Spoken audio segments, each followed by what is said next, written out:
Bueno, esto es para un trabajo de la Universidad Rey Juan Carlos, de la asignatura Cooperación al Desarrollo. Y bueno, aquí tenemos al profesor Víctor, que antes que profesor pues es amigo. Si Víctor se quiere presentar. Sí, ¿qué tal? ¿Cómo está? Mi nombre es Víctor Ávila Pacheco. Bueno, soy profesor de la Universidad Distrital Francisco José de Caldas, materias de problemas mundiales, problemas latinoamericanos, y soy investigador profesor de la Universidad Libre. Soy sociólogo, abogado, bueno, estas cosas, hasta máster y hasta candidato a doctor de la Universidad del País Vasco, y caminante por la vida, por un mundo mejor. Bueno, lo que nos sugiere el profesor es que hagamos un análisis DAFO de debilidades, amenazas, fortalezas y oportunidades de la situación actual de la cooperación internacional al desarrollo. Yo he optado por esta vía de conversatorio porque creo que analizar las dificultades y las problemáticas desde lo teórico y no desde un diálogo, digamos, dificulta el análisis, ¿no? Y también quería hacerlo con el profesor Víctor, pues porque él trabaja temas de cooperación, conociendo la realidad también tanto de España como de aquí de Bogotá, conociendo muchos movimientos y muchas personas que están vinculadas a la cooperación y bueno, pues él también nos ha conocido, que nosotros pues también en parte somos un producto de esta problemática, de esta falta de financiamiento, ¿no? Que al final quien nos coopera a nosotros es el gobierno mexicano, ¿no? Y no el español. Y bueno, pues viendo qué problemáticas ves tú y qué fortalezas ves tú. Si bien, pues, como se ha acogido un método tan clásico de la DOFA, o de mirar pertinencias en relación a formas de, digo yo, de creatividad en relación a lo bueno y lo malo, que pienso que es la DOFA, mirar desde una estructura buena y mala. Yo pienso que podríamos avanzar mucho más, ¿cierto? Sin necesidad de la bondad de estructuras duales, sino avanzar mucho más. Eh, no soy un creyente admirador de la teoría desarrollista, ni tampoco del partidario del desarrollo como propuesta de cooperación, eh, porque indudablemente el desarrollo lleva contenidos imperiales y contenidos coloniales. Yo creo que debemos ser capaces de soltarnos de la teoría del desarrollo y proyectar formas diferentes en relación a la solidaridad de los pueblos, la llamaría yo. No tanto cooperación. La cooperación sigue siendo intrigante en relación a mm, dominación, estructuras hegemónicas, y yo pienso que debemos propiamente soltarnos. Yo recuerdo que el profesor Orlando Falborda en una charla nos decía, ya recordando a la IAP, con todos sus errores, decía, hay múltiples contenidos en relación al desarrollo, ¿no? Y tenemos que mirarlo para entenderlo en relación a ser capaces de renombrar. El renombramiento es una posibilidad de hacer formas constructivas diferentes. Sin ser constructivista, pero bueno, me estoy en una línea. Eh, Hay que renombrar las cosas en una posibilidad de la práctica. Y si renombramos desarrollo, decía el profesor Orlando Fall, le preguntamos a un africano qué significa desarrollo, y posiblemente el africano diga desarrollo es coger la tierra que yo trabajo, ponerla a producir, y no necesitamos preguntar de quién es la tierra. Es desarrollo eso, ¿cierto?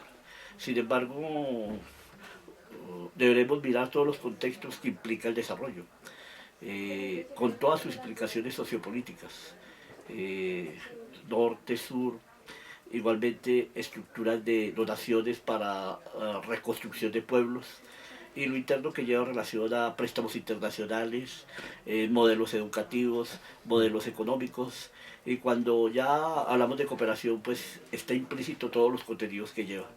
Por lo tanto, la cooperación no viene gratuita, viene con anexos que genera estructuras ideológicas, estructuras políticas, patrones hasta pedagógicos y patrones académicos y hasta didácticos.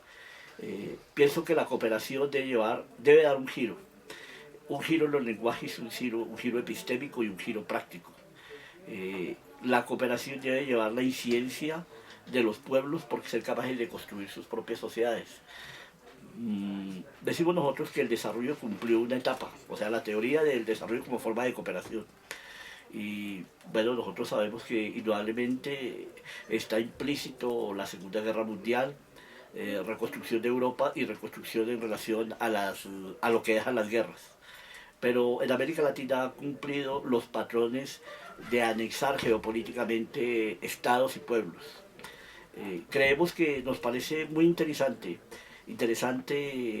a nivel de, decimos nosotros, de ver las bondades, pero críticamente, lo que se está construyendo en Venezuela, en Ecuador y en Bolivia. Nos parece muy interesante, aunque hasta ahora es un camino que se ha optado por tomar. Yo te quería preguntar una cosa precisamente con esto que estás diciendo. Ahora hay crisis y España corta el 60% o más de la ayuda al desarrollo, ¿no? Y de la cooperación. Cuando países como Venezuela, Ecuador o Bolivia, que siempre han tenido unos ingresos mucho más reducidos que España, año a año lo aumentan, ¿no? Y a mí me da que pensar, digo, porque desde Europa se ve que la cooperación es como dinero, significa dinero, ¿no? Recursos. ¿Tú cómo lo ves? Yo creería que debe haber una especie de exigencia de los países que tuvieron formas, digamos, coloniales, frente a estructuras de los países coloniales en relación a la misma cooperación. Es decir, si la cooperación siempre estuvo súper determinada por estructuras de dominio, ahora deberían los pueblos exigir la cooperación, pero en un sentido de, digo yo, de liberación, tomándola en otro sentido. Pero mi inquietud es cómo se haría eso, ¿cierto? Porque si un cordón conector en relación a dominio y cooperación, ahora otros pueblos tendrían el derecho a exigir cooperación, liberación, llamémoslo dirección contrahegemónica, no importa que países europeos estén en crisis. Quiero decir, a los países que estuvieron sobredeterminados en relación a cooperación y estructuras de dominio, esos países deberían exigir cooperación casi en el sentido, digámoslo yo, obligatorio. Obligatorio en el sentido de que no hay disculpa de generar estructuras de crisis porque las crisis las genera el capitalismo. El capitalismo está generando las crisis. Entonces no hay disculpa de crisis hacia adentro y de crisis hacia afuera. La estructura de obligatoriedad en relación a la cooperación deberían exigirlo a los países y deberían armar una forma de regulación y diría yo una forma de acción entre países siendo capaces de ser exigentes en relación al cambio de moneda, en relación a estructuras económicas y mirar cómo se implementan nuevos tipos de relaciones internacionales.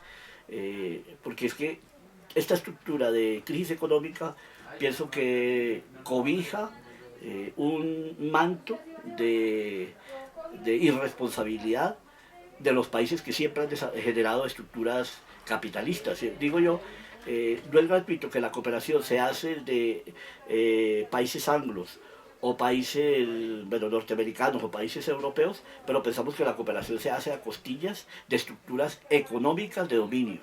O sea, gratuitamente nadie va a sacar dinero, estructuras cooperantes para donar a pueblos que cojan su tipo de organización social. No, la organización social está determinada en relación a la cooperación.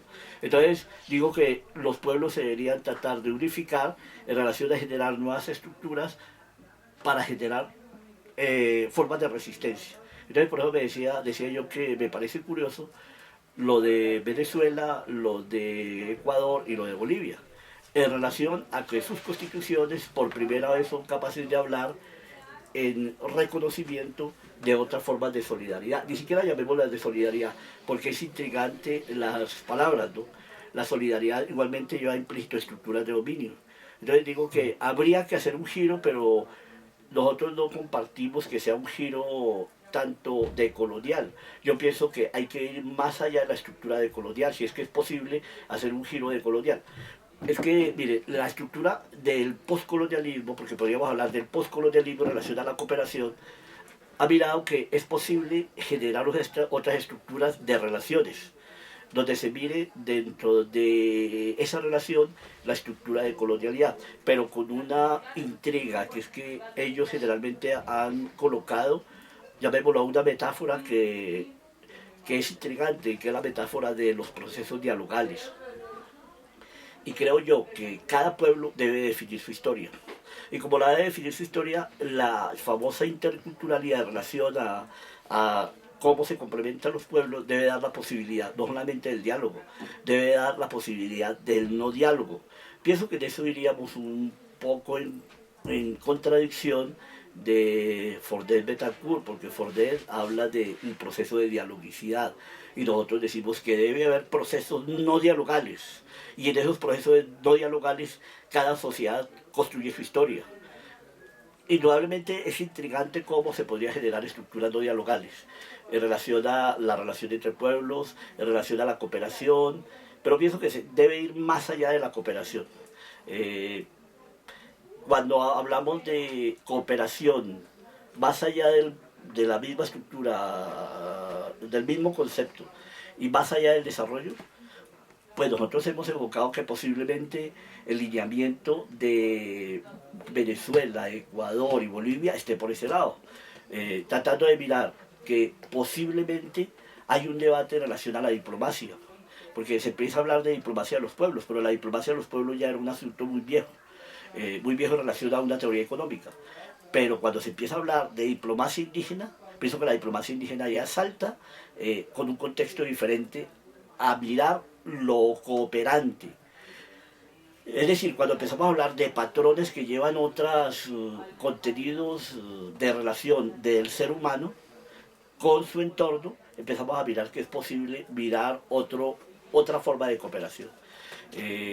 Mirábamos la famosa convocatoria o respiración que hace el movimiento indígena y lo hace Naciones Unidas en reconocer algunos principios. Ahí en los principios pienso que hay parte de generar una nueva estructura de teoría internacional, derecho internacional, relaciones internacionales y cooperación internacional. Quiero decir, cuando hablamos de derecho comunitario, hablamos de estructuras cosmogónicas, hablamos de estructuras superando lo dual, hablamos de formas diferentes de entender el ser humano, pienso que por ahí estaría el giro que se le puede dar a la cooperación. Yo siempre he sostenido, y lo retomé del mismo movimiento indígena, pero puede ser el mismo movimiento campesino. Eh, si tú me das, yo te doy, pero en las mismas condiciones que tú me das, yo te doy. Si tú me das en relación a estructuras coloniales, yo te doy con estructuras coloniales. Pero si tú me das como hermano, yo te tengo que dar como hermano. Pero esa relación, en relación a una estructura nueva de cooperación, está ligada a la relación que el hombre como ser humano tiene con la tierra. Es decir, reconocer a la tierra como sujeto. Y ni siquiera como sujeto, porque estaríamos intrigando en una conceptualización de actor político, que es el sujeto, y estaríamos envolviéndonos en esa trascendencia hegeliana de la subjetividad. Diríamos, bueno, hay una palabra muy bonita que se llama la runa. La runa es el ser, pero específicamente la runa va más allá del ser, porque la runa no es ser, sino que la runa lleva implícito mis obligaciones con la tierra, lleva implícito mis relaciones con los animales, las relaciones con el cielo. Esa runa es ser, pero el ser es también los animales y el ser también es mi casa, es mi hogar. Esa runa indudablemente generaría nuevas formas de cooperación. Entonces digo yo que es dable superar la cooperación, es dable superarla. Es dable mirar hasta dónde la cooperación generó bondades, pero con estructuras coloniales. Claro, pienso que es interesante recoger las propuestas de algunos países que hacían cooperación y era la cooperación muy benevolente. Quiero decir, algunos de nuestros estudiantes pudieron estudiar en relación a la cooperación y pudieron estar en Europa o pudieron estar en países de América Latina, ya sea en Argentina, en Ecuador o en México, en fundamento a la cooperación. Pero la cooperación tiene intrigas, porque la cooperación tiene intrigas en relación a que genera una estructura académica, genera un lenguaje, genera unas obligaciones, así internamente uno no las perciba, pero las determina. porque el hecho de ir a una escuela, el hecho de generar una lectura bibliográfica, el hecho de tener unos docentes, el hecho de tener una forma, un patrón teórico, indudablemente genera obligatoriedad en relación a lo económico, digámoslo así. Si fue bondad, yo no sé si sería bondadoso el hecho de que nuestros estudiantes, creo, en un 90% no volvieron al país.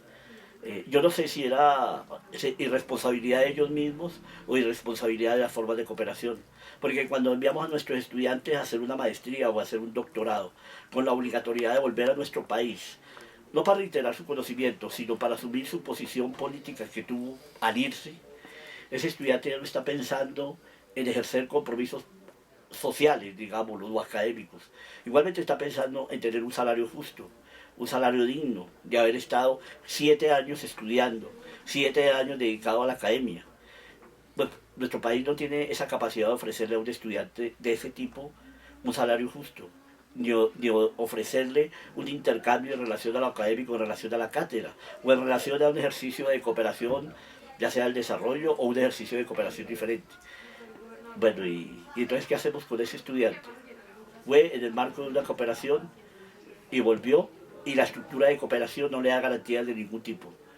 Al menos le ofrecerá 2 años académicos. Bueno, al menos en el País Vasco se intentaba que los estudiantes que iban en un marco de cooperación se volvieran cooperantes internacionales. Pienso que es un buen ejercicio que se hizo en el País Vasco y que pensamos que con esta crisis indudablemente va a entrar igualmente en crisis el marco de cooperación internacional, de cooperantes internacionales. Bueno, indudablemente se gestaba eso porque el País Vasco estaba en un proceso, o está en un proceso, de mirar posibles soluciones políticas internas y externas, y prácticamente los cooperadores eran representantes de una forma de diplomacia diferente. Bueno, el estudiante que hacía una estructura de cooperación académica, la Universidad del País Vasco lo mandaba por un año a hacer una pasantía con Naciones Unidas. Pienso que esa forma de evolución era una garantía, pero se convertía en una garantía de empleo.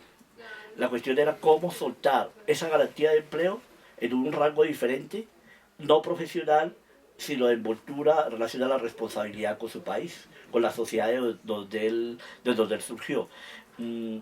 Pienso que ahí estaría una gran talanquera que pienso que la cooperación no lo ha podido superar. Otro marco de una gran talanquera de la cooperación es la relación con las ONG. La ONG se ha convertido en una estructura arbitraria, en una estructura de empleo. Si bien las ONG han logrado generar relación de los recursos con la comunidad e inversión en la comunidad, la estructura profesional se generó en un marco de élites y que todos los conocen como los famosos ONGeros, y los ONGeros tienen muchos recursos en relación a la política de empleo, quiero decir. Es decir, se volvieron excelentes profesionales pagos por las ONG, salarios que no ganan, digo, funcionarios de otras entidades, los ganan los ONGeros. Y todavía manejan ese lenguaje crítico, ese lenguaje de derecho crítico con un contenido político, pero al ir a la comunidad a integrar los capitales, a la comunidad casi no le llega nada. Le llega parte del proyecto, pero no le llega nada. Ese pienso que fue otro error que se cometió en relación a la cooperación. O sea, llevamos, digo yo, error en relación a las ONG, en relación a la participación de los recursos en comunidad, en relación a la formación de los entes cooperadores, tanto, digo yo, tanto estructuras sociales, culturales, como individuos. Pienso que hay posibles errores ahí. Vale. Iba a ayudar a agarrar la cámara. Pues muy bien, con esto yo creo que es más que suficiente. El profesor no se va a esperar que le peguen por todos los lados. El que quería un humilde análisis DAFO.